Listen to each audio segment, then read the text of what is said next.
សួស្តីបងទាំងអស់គ្នានេះជាវីដេអូបង្ហាញពីសកម្មភាពរំលែងដែលគាត់ចែងអង្គុយបានដោយខ្លួនឯងនៅអាយុ7ខែគាត់អាចអង្គុយអាចទប់លំនឹងបានដោយខ្លួនឯងខ្ញុំចាប់ផ្ដើមឲ្យគាត់រៀនអង្គុយហ្នឹងតាំងពីគាត់អាយុ5ខែកន្លះពេលដាក់ឲ្យគាត់រៀនអង្គុយដំបូងហ្នឹងគឺខ្ញុំដាក់ឲ្យគាត់អង្គុយមួយផ្លែតទេព្រោះដោយសារតែខ្ញុំខ្លាចប៉ះពាល់ដល់ឆ្អឹងខ្នងរបស់គាត់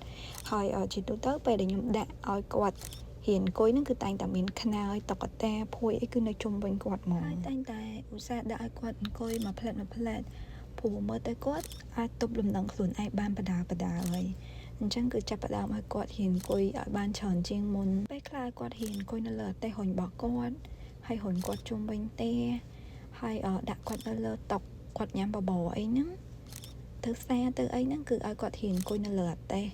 និយាយតើឥឡូវគឺមានភាពងាយស្រួលជាងមុនមែនតើដោយសារតែឥឡូវគឺគាត់ចេះអង្គុយចឹងយើងក៏ងាយស្រួលច្រើនដែរជាចុងក្រោយសូមអរគុណបងទាំងអស់គ្នាជួបគ្នាវីដេអូក្រោយបាយបាយ